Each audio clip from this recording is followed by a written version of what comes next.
Hi നമസ്കാരം, ഞാൻ Liji vlogs by ലിജിയിലേക്ക് എല്ലാവർക്കും സ്വാഗതം. ഇന്നത്തെ എന്റെ വീഡിയോ എന്ന് പറയുന്നത് കലാമണ്ഡലം സത്യഭാമയെ കുറിച്ചാണ്. അവരെക്കുറിച്ച് ഞാൻ നേരത്തെയും വീഡിയോകൾ ചെയ്തിട്ടുണ്ടായിരുന്നു.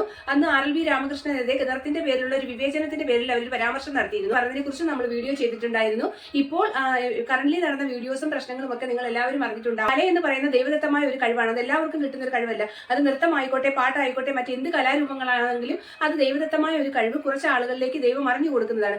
അങ്ങനെ കിട്ടിയ ഒരു കഴിവ് കയ്യിലുള്ള ഒരു സ്ത്രീ തന്നെയാണ് ഇതുപോലുള്ള കലാകാരന്മാരെ സ്ഥിരമായി വന്ന് അപമാനിച്ചുകൊണ്ടിരിക്കുന്നത് നമ്മൾ കാണുന്നതാണ്. അപ്പൊ ഇപ്പോൾ എന്താ സംഭവിച്ചതെന്ന് വെച്ചാൽ, അന്ന് RLV രാമകൃഷ്ണനെതിരെ സ്നേഹ ശ്രീകുമാർ മറിമായം എന്ന സീരിയലിലെ സ്നേഹ ശ്രീകുമാർ RLV രാമകൃഷ്ണന്റെ പിന്തുണയും നൽകിക്കൊണ്ട് അവരുടെ അഭിപ്രായങ്ങൾ പറയുകയും സത്യഭാമ പറഞ്ഞത് ഒട്ടും ശരിയല്ല എന്ന രീതിയിൽ അവരുടെ ഒരു അഭിമുഖം കൊടുത്തിരുന്നു.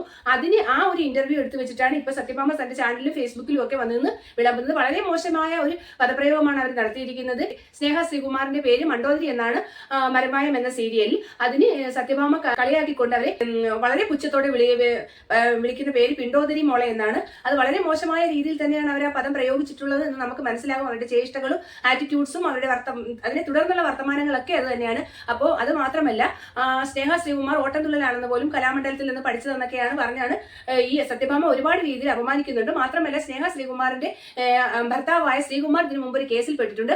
ആ കേസ് വന്നത് തന്നെ സത്യഭാമയെ ഇതുപോലെ വിമർശിച്ചതിന്റെ ഫലമായിട്ടാണ് ഇങ്ങനെ ഒരു കേസ് സ്നേഹയ്ക്കും ഭർത്താവിന് നേരിടേണ്ടി വന്നത്. അതിന്റെ ശാപമാണ് എന്നൊക്കെയുള്ള രീതിയിൽ വളരെ മോശമായ രീതിയിൽ പ്രതികരിക്കുന്നുണ്ട്. അപ്പോൾ അതിനുശേഷം അവരുടെ ഈ സോഷ്യൽ മീഡിയയിലുള്ള പ്രതികരണം വന്നതിന് ശേഷം സ്നേഹയ്ക്ക് പല ഇന്റർവ്യൂസുകളും വന്നു. ചാനലുകാരൊക്കെ ചോദിക്കുന്നുണ്ട്, ഈ സത്യഭാമ ഇത്രയും മോശമായ രീതിയിൽ സംസാരിക്കുന്നതിനെതിരെ നിയമ നടപടി എടുക്കണമെന്നാണ് സ്നേഹയോട് എല്ലാവരും ആവശ്യപ്പെടുന്നത്. സ്നേഹയ്ക്ക് സപ്പോർട്ടുമായി ഒരുപാട് ആൾക്കാർ അവരുടെ ഫീൽഡിൽ നിന്ന് ഒരുപാട് ആൾക്കാർ സ്നേഹയ്ക്ക് സപ്പോർട്ടുമായി വരുന്നുണ്ട്. സീമാജി നായർക്ക് സ്നേഹയ്ക്ക് പൂർണ്ണ പിന്തുണയുമായി വരുന്നുണ്ട്. ഈ കലാമണ്ഡലം സത്യഭാമയ്ക്കെതിരെ കേസെടുക്കണം, നിയമ നടപടി സ്വീകരിക്കണം എന്നാണ് എല്ലാവരും ഒരേ സ്വരത്തിൽ പറയുന്നത്. സ്നേഹ തന്നെ തന്റെ ഇന്റർവ്യൂവിൽ പറയുന്നുണ്ട്, അവരെല്ലാം വിവരങ്ങളും ഒക്കെ അറിഞ്ഞിട്ടാണ് ഇവർ സംസാരിക്കുന്നതെന്നാണ് സത്യഭാമ പറയുന്നത്. പക്ഷേ അവരാണ് ഒരു കാര്യങ്ങളും അറിയാതെ സംസാരിക്കുന്നത്. സത്യത്തിൽ സ്നേഹ കലാമണ്ഡലത്തിൽ പഠിച്ചിട്ടില്ല. സ്നേഹ ഓട്ടംതുള്ളലും കഥകളിയൊക്കെ പഠിച്ച ഒരാളാണ്. അത് പഠിച്ചിരിക്കുന്ന ഗുരുകുല സമ്പ്രദായത്തിൽ ഒരു ഗുരുവിന്റെ അടുത്ത് പോയി പഠിച്ചിട്ടാണ് ഇരിക്കുന്നത്. അല്ലാതെ ഒരിക്കലും സ്നേഹ എന്ന് പറയുന്ന നടി ഒരിക്കലും ഒരു കലാമണ്ഡലത്തിലെ സ്റ്റുഡന്റ് അല്ല. പിന്നെ MA ഡിഗ്രിയും PG ഒക്കെ എടുത്തിരിക്കും. അതേ ഫീൽഡ് തന്നെയാണ് സ്നേഹ ചൂസ് ചെയ്തിരിക്കുന്നത്. അപ്പൊ ഈ സത്യഭാമ പറയുന്നുണ്ട്, തന്റെ വീഡിയോയിൽ പറയുന്നുണ്ട്, കഞ്ഞി കുടിക്കാൻ വേണ്ടി ഇപ്പോൾ ഓട്ടംതുള്ളൽ കലാമണ്ഡലത്തിൽ പോയി പഠിച്ച ഒരു വ്യക്തി കഞ്ഞി കുടിക്കാൻ വേണ്ടി ഇപ്പോൾ ഇങ്ങനെ ഒരു സീരിയൽ അഭിനയിക്കുക എന്നാണ് പറഞ്ഞാണ് വീണ്ടും അവരുടെ തൊഴിലിനെ വരെ കളിയാക്കുന്നു, അവരുടെ രൂപത്തെ കളിയാക്കുന്നു. അപ്പൊ അതിനൊക്കെ വളരെ പക്വതയുള്ള ഒരു മറുപടിയായിട്ടാണ് സ്നേഹ ശ്രീകുമാർ വന്നിരിക്കുന്നത്. സ്നേഹയുടെ സംഭാഷണവും അതിന് അവർ സ്നേഹ കൊടുത്ത പക്വതയുള്ള മറുപടിയും സോഷ്യൽ മീഡിയയിൽ സ്നേഹയ്ക്ക് വളരെ വലിയൊരു കയ്യടിയാണ് നേടിക്കൊടുത്തിരിക്കുന്നത്. അപ്പൊ നമുക്ക് അതിന്റെ വീഡിയോയുടെ ചില പ്രസക്ത ഭാഗങ്ങൾ ഞാൻ ഇതിനോടൊപ്പം വെക്കുന്നു. നമുക്ക് വീഡിയോയിലേക്ക് കടക്കാം. അപ്പോൾ കലാമണ്ഡലത്തിൽ ഓട്ടംതുള്ളൽ പഠിച്ചു വരുത്തി. ഇവിടെ ഓട്ടംതുള്ളലാണ്, എന്തൊരു തുള്ളലാണ് പഠിച്ചതെന്ന് പോലും എനിക്കറിഞ്ഞൂടാ. ഞാൻ പിന്നീടാണ് അറിഞ്ഞത്. നിങ്ങൾക്ക് അറിയാൻ വേണ്ടി ഞാൻ പറയാം. മറിമായ എന്ന് പറഞ്ഞ ഒരു യൂട്യൂബിൽ ഒരു സാധനമൊക്കെ പോകുന്നുണ്ടല്ലോ. അതെല്ലാവരും കാണുന്ന സാമാന്യം തെറ്റില്ലാത്ത ഒരു പ്രോഗ്രാംസ് ഒക്കെ നല്ല ആർട്ടിസ്റ്റുകളും ആരപ്പാടെ ഉരുണ്ട് ബന്ധിരിക്കുന്ന ഒരുത്തി. ഇവള് വന്നിട്ട് എന്നെ പറഞ്ഞെന്തറിയോ, അതായത് ഈ സ്ത്രീ, ഞാൻ പുരുഷനാന്ന് പറഞ്ഞിട്ടുണ്ട് അടിയന്, നീ എന്നെ സ്ത്രീ എന്ന് പറയാനായിട്ട് ഇതെല്ലാം എന്റെ ഫോണിലുണ്ട്. നിനക്ക് ഡാൻസിന് ഇന്റർവ്യൂ ചെന്നിട്ട് കിട്ടാണ്ടല്ലേ നീ ഓട്ടംതുള്ളിലിട്ട്, എന്നിട്ട് നീ എന്തൊന്നും തുള്ളിക്കൊണ്ട് നടക്കണം. ഇപ്പോൾ നീ ഓട്ടംതുള്ളലാണ് തുള്ളുന്നത്. അതെയാ, നീ പഠിച്ച തൊഴിൽ നീ കൈകാര്യം ചെയ്യും. എന്നിട്ട് നീ എന്റെ അടുത്തേക്ക് വാ കേട്ടാ. നീ ആരും കൂടിയൊക്കെ ഞാൻ കളിക്കാം, സ്ത്രീ ഒന്ന് കളിക്കാവോ? നീ ജനിക്കണേക്കാൻ ഭയങ്കരമായ ഒരു തൊഴിലാണ്, അത് സത്യം സമ്മതിച്ചു. നീ അത് തുള്ളു. നീ മറിമായത്തിൽ കഞ്ഞുടിച്ച് ജീവിക്കാൻ വേണ്ടിയില്ല നീ മറിമായത്തിൽ പോയി അഭിനയിക്കാൻ പോയത്. നീ വലിയ ആർട്ടിസ്റ്റാണ് നിന്റെ വിചാരം. നീ എന്നെ പറഞ്ഞതിന്റെ കുറച്ച് ദിവസം കഴിഞ്ഞപ്പോൾ നിനക്ക് കിട്ടിയോ നിന്റെ ഭർത്താവ് പീഡന കേസിൽ പ്രതിയായി? ശരിയാണോ? മറന്നാ നീ അതൊക്കെ ഞങ്ങളെല്ലാവരും മറന്നു ധരിച്ചാ. അതിനാണ് ദൈവം എന്ന് പറഞ്ഞ ശക്തിയുള്ളത്. എന്താ പറയുക, ഒരാളറിയാതെ ഒന്നും നീ പറയരുത്. ഞാൻ അങ്ങനെയാ. എനിക്കൊരു വ്യക്തിനെ കുറിച്ച് പൂർണ്ണമായ ശരിക്ക് സത്യം അറിഞ്ഞാൽ ഞാൻ ഒരാളെ കുറിച്ച് പറയുള്ളൂ, അല്ല ഞാൻ പറയില്ല. നിനക്ക് അതിനകത്ത് വേറൊരു പേരാണ്, നിന്റെ പേര് പോലല്ലോ മറിമായത്തിൽ.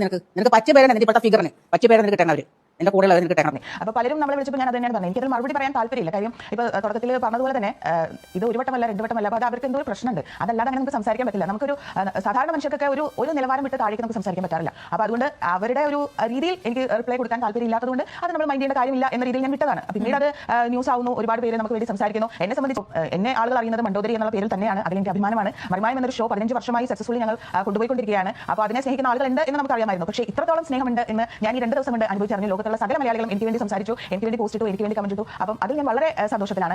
അത് എനിക്ക് ഒരു കലാകാരി എന്ന രീതിയിൽ എനിക്ക് വലിയ ഊർജ്ജമാണ്. ഇനി അങ്ങോട്ടും പുതിയ എപ്പിസോഡുകൾ ചെയ്യാൻ, അവർക്ക് ഇഷ്ടപ്പെടുന്ന രീതിയിലുള്ള ക്യാരക്ടേഴ്സ് ചെയ്യാൻ ഇനി നമ്മൾ റെഡി ആയിട്ടിരിക്കുകയാണ്. അവർ തന്നെ പറയുന്നുണ്ട് ഒരാളെ പറ്റി കൃത്യമായി അറിയാതെ സംസാരിക്കുന്ന ആളല്ലാന്ന്. പക്ഷേ അവർ പറഞ്ഞതെല്ലാം തെറ്റ് തന്നെയായിരുന്നു. ഞാൻ ഒരിക്കലും കലാമണ്ഡലത്തിൽ ഒരു അഡ്മിഷന് വേണ്ടി ഞാൻ പോയിട്ടില്ല. ഞാൻ ഡാൻസ് പഠിക്കാൻ പോയിട്ടില്ല കലാമണ്ഡലത്തിൽ. ഞാൻ ഓട്ടംതുള്ളൽ പഠിക്കാൻ പോയിട്ടില്ല. ഞാൻ കലാമണ്ഡലത്തിൽ നിന്നല്ല ഇതൊന്നും പഠിച്ചിട്ടുള്ളത്. ഞാൻ ഒരു 8 വയസ്സ് മുതൽ ഓട്ടംതുള്ളലും 5 വയസ്സ് മുതൽ കഥകളിയും ഒക്കെ ഞാൻ എന്റെ ഏറ്റവും പ്രിയപ്പെട്ട ഗുരുക്കന്മാരുടെ വീട്ടിൽ പോയി അങ്ങനെ നമുക്ക് പഠിക്കാമല്ലോ അല്ലെ. അവരുടെ വീട്ടിൽ കുട്ടികളുടെ സമുദായത്തിലൊക്കെ പഠിക്കുന്ന രീതി നമുക്കുണ്ട്. അപ്പോൾ തെറ്റിദ്ധരിച്ചാണെന്ന് എനിക്കറിയില്ല. ഞാൻ ഒരിക്കലും കലാമണ്ഡലത്തിലല്ല പഠിച്ചിട്ടുള്ളത്. പിന്നെ രണ്ടാമത്തെ കാര്യം, ഞാൻ അക്കാഡമിക്കലി പഠിച്ചിട്ടുള്ളത് അഭിനയം തന്നെയാണ്. MA theatre arts, MPhil in theatre arts. ഇതാണ് എന്റെ അക്കാഡമിക് ക്വാളിഫിക്കേഷൻ എന്ന് പറയുന്നത്. MAയും MPhilഉം ഞാൻ തിയേറ്റർ ആർട്സ്. അപ്പം ഇത്രയും അപഹാസ്യപ്പെടുത്തി സത്യഭാമ സംസാരിക്കുമ്പോഴും അവരവരുടെ പ്രായത്തിന്റെ പക്വതയോ മറ്റുള്ള കലാകാരികളെ ബഹുമാനിക്കാനുള്ള ഒരു കഴിവോ അവർ കാണിക്കാത്ത ഇത്രയും വലിയ ഒരു ആരോപണം ഉന്നയിച്ച തന്നെ പരിഹസിച്ച അപഹാസ്യകരമായ വീഡിയോയ്ക്ക് സ്നേഹ കൊടുത്തിരിക്കുന്ന പക്വതയുള്ള മറുപടി നമ്മൾ കാണേണ്ടത് തന്നെയാണ്. അതിന് സ്നേഹയെ അഭിനന്ദിക്കാതിരിക്കാൻ നിർവാഹമില്ല. സത്യഭാമയായിട്ട് കമ്പയർ ചെയ്യുമ്പോൾ തന്റെ പ്രായത്തിൽ കവിഞ്ഞ പക്വത സ്നേഹ ഇവിടെ കാണിക്കുന്നുണ്ട്. അപ്പോൾ ഇന്നത്തെ എന്റെ വീഡിയോയിലൂടെ എനിക്ക് നിങ്ങളോട് പറയാനുള്ളത് ഇത്രയൊക്കെ കാര്യങ്ങളാണ്. എന്റെ വീഡിയോ ഇഷ്ടപ്പെട്ടാൽ വീഡിയോ ഒന്ന് ലൈക്ക് ചെയ്യും, ചാനൽ ഒന്ന് സബ്സ്ക്രൈബ് ചെയ്ത് എന്നെ ഒന്ന് സപ്പോർട്ട് ചെയ്യുകയും വേണം. എന്റെ ഈ ചാനൽ 1K പോകാൻ ഇനി കുറച്ച് സബ്സ്ക്രൈബേഴ്സിന്റെ ആവശ്യം കൂടിയുള്ളൂ. ഒന്ന് സബ്സ്ക്രൈബ് ചെയ്ത് എന്നെ ഒരു 1K എത്തിക്കാൻ വേണ്ടി സഹായിക്കണമെന്ന് ഞാൻ വിനയപുരസ്കാരം പറയുകയാണ്. അപ്പോൾ ഇന്നത്തെ എന്റെ വീഡിയോ ഇവിടെ അവസാനിക്കുന്നു. വീണ്ടും മറ്റൊരു വിഷയവുമായി അടുത്ത ദിവസങ്ങളിൽ കണ്ടുമുട്ടാം. നന്ദി, നമസ്കാരം.